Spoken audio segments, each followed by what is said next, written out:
大家好，我是阿胖，今天分享一个家常拉面的做法，口感筋道，做法简单。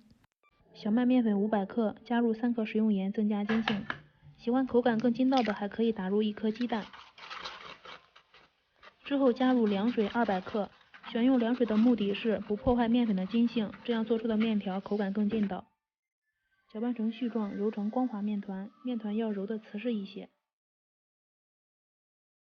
由于现在气温干燥，要放到保鲜袋里面，防止风干。盖上盖子，先醒面30分钟。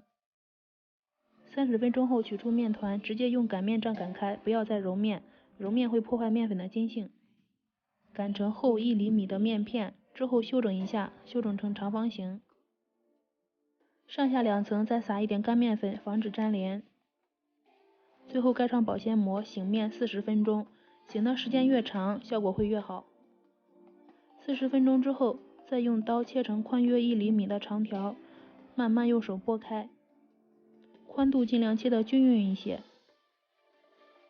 然后是6到7根，分成一组。面条不要切太细，太细的话一扯容易断。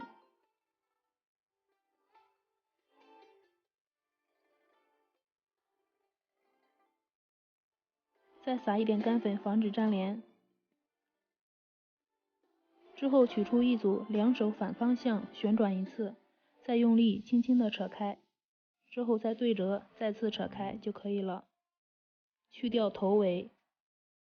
起锅热油，倒入腌好的雪菜末，翻炒均匀，炒出香味之后倒入肉末。